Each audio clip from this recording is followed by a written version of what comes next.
Property tax जो फिलहाल मीरा भाईंदर वासियों के लिए चिंता का विषय बना हुआ है। मैं नीला सोन्स आपके समक्ष अपना कर्तव्य समझते हुए लेकर आ रही हूँ तथ्य व विश्लेषण के साथ आपका पक्ष। ये विषय केवल टैक्स का नहीं है, पारदर्शिता, नीति और आपके आर्थिक अधिकारों का है। आपको मैं बताना चाहूंगी कि हर महासभा पूर्व निर्धारित विषयों के साथ होती है और अधिकतर विषयों पर प्रशासन द्वारा जानकारी दी जाती है उस विषय से संबंधित, जिसके आधार पर जनप्रतिनिधि फैसला लेते हैं जनहित में। लेकिन इस महासभा में विषय क्रमांक 10 जो कि कमर्शियल प्रॉपर्टी रेंट पर दी जाती है उसके कर संशोधन का था, लेकिन उसकी आड़ में नई प्रॉपर्टी पर नया कर लागू करने का फैसला लिया गया। इसलिए पहला सवाल उठता है कि अगर नीयत सही है तो तरीका गलत क्यों, और अगर उद्देश्य सही है तो पारदर्शी प्रक्रिया क्यों नहीं। हम प्रॉपर्टी टैक्स की बात कर रहे हैं तो सबसे पहले ये जानना जरूरी है कि प्रॉपर्टी टैक्स से जो रेवेन्यू आता है वो पूरे मीरा भाईंदर के बजट का कितना प्रतिशत है, और वो है मात्र 10%। यानी 90% जो आय है महानगर पालिका की वो अनेक अलग माध्यमों से आती है। कि हम हमेशा एक सबसे आसान विकल्प की जनता पर भार डाल दो, ये एक आसान विकल्प हो सकता है लेकिन न्याय संगत विकल्प नहीं है। जैसा कि आप लोग सुन रहे होंगे कि 2018 से लेकर 2026 तक एक बार भी टैक्स नहीं बढ़ाया गया है और महानगर पालिका की टैक्स रेवेन्यू बहुत कम है। तो मैं आप लोगों को तथ्यों से रूबरू कराना चाहूंगी। 2018 में सर्वप्रथम टैक्स बढ़ाया गया और उस पर प्रशासन ने ये हमें जानकारी दी कि हर 4 साल के बाद 5% कर की वृद्धि की जाएगी। उसी दौरान सेम रेंटल पार्टीज में भी इम्प्लीमेंट किया गया, पानी पुरवठा पे इम्प्लीमेंट किया गया और घन कचरा, इस प्रकार से 4 जगह पर टैक्स की वृद्धि की गई। कोविड काल के बाद 2023 और 24 में जो हमारे प्रशासन है 1 अप्रैल 2023 से उन्होंने रोड टैक्स लगाया 10% और उसके बाद 24 में लगा 10% वाटर टैक्स। सो इस प्रकार से टैक्स में वृद्धि लगातार हुई। 2017 से 2022 के बीच में जो हमारा प्रॉपर्टी टैक्स रेवेन्यू था वो अप्रोक्सीमेटली 100 से 110 करोड़ था। कोविड काल में डेफिनेटली वो कम हुआ और हम 80 करोड़ से भी कम आए, लेकिन आज 2023 से अभी तक हमारा जो प्रॉपर्टी टैक्स रेवेन्यू है वो अप्रोक्सीमेटली मोर देन 200 CR है, यानी ऑलमोस्ट डबल। अभी नई ठहराव में नई प्रॉपर्टीज के लिए क्या निर्णय लिया गया इसकी जानकारी मैं आपको देती हूँ। 1 अप्रैल 2026 से जितनी भी प्रॉपर्टी पे प्रॉपर्टी टैक्स इम्प्लीमेंट होगा उन लोगों को पहले 240 का रेट था पर स्क्वायर फीट, अभी वो 4 रुपीज है। इसका मतलब 66% हाउस टैक्स में बढ़ोतरी होगी। अब कई लोगों का ये सोचना है अरे वो तो नए लोग हैं, वो तो नई घर खरीद रहे हैं, तो मैं इस पर आप लोगों को विश्लेषण देना चाहूंगी। सबसे पहले मीरा भाईंदर में आज एक बहुत बड़ा वर्ग है जो भाड़े पर रहता है और वो हमारे वोटर भी है और वो मीरा भाईंदर के वर्षों से रहवासी भी है। वो शायद अपना पहला फ्लैट खरीद रहे होंगे या पहला फ्लैट खरीदा होगा। अगर वो पोजीशन ले रहे हैं 1 अप्रैल के बाद तो उन्हें 66% प्रॉपर्टी टैक्स ज्यादा देना पड़ेगा। तो क्या वो हमारे रहवासियों के प्रति हमारा कर्तव्य नहीं बनता?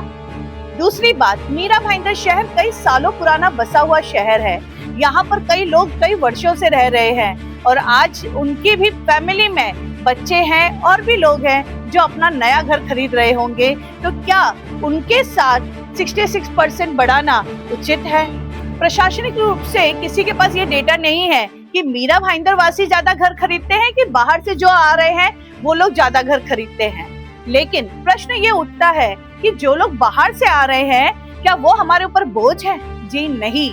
आज हमने एक बार नहीं बल्कि भारतीय जनता पार्टी के रूप में हमने कई बार बोला है कि मीरा भाईंदर में सबसे ज्यादा स्टैंप ड्यूटी भरने वाले लोग मीरा भाईंदर के रहवासी है। तो जब वो घर खरीदते हैं तो वो स्टैंप ड्यूटी से लेकर हर प्रकार के टैक्स भरते हैं। डेवलपमेंट चार्जेस से लेकर जो बिल्डर है वो हर प्रकार के टैक्सेस भरते हैं।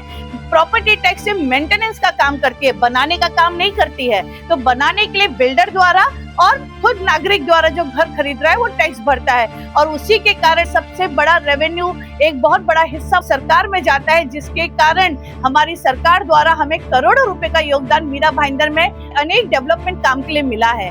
तो हम जो लोग घर खरीद रहे हैं वो हमारे मीरा भाईंदर के डेवलपमेंट में एक बहुत बड़ी सहभागिता उनकी है।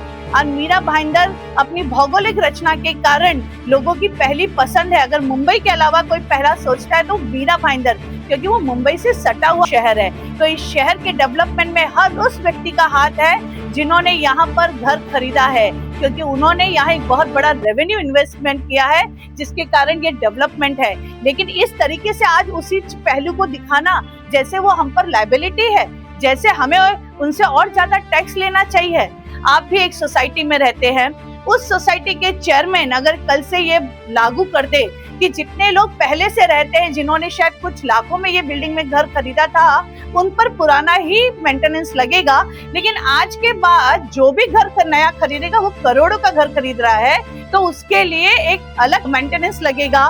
तो क्या ये नियम में आता है? उससे आप एक नया मेंटेनेंस नहीं लागू कर सकते हैं, क्योंकि सभी को सेम सुविधाएं आप दे रहे हो। तो किसी भी कर के पीछे एक लॉजिक लगता है, एक कानूनी प्रक्रिया लगती है, एक कानूनी निर्देश लगता है। तो प्रशासन ने जब इस विषय के ऊपर कोई भी जानकारी नहीं दी, इसका मतलब आप एक नीति, एक पॉलिसी को लागू करने जा रहे हैं, और उस पॉलिसी के लिए खुद प्रशासन अभी तक तैयार नहीं है कि वो अपनी नीतियां आपको बता सके।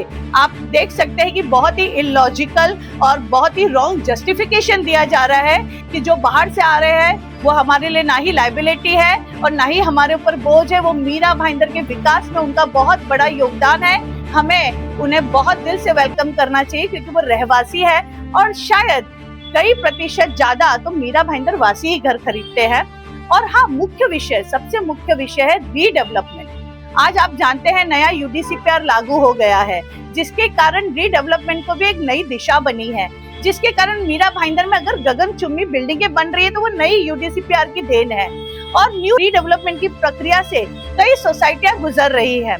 आज जितने भी लोगों को पोजीशन मिलने वाला है या जो भी लोग रीडेवलपमेंट में आगे जाने वाले हैं, उन पर भी नया दर लागू होगा। वो इस भ्रम में ना रहे कि वो पुराना दर भरेंगे, क्योंकि जब पुरानी बिल्डिंग टूट गई और नई बिल्डिंग बनी तो फिर से नया सीसी और नया ओसी होगा, तो आप पर भी वही दर होगा।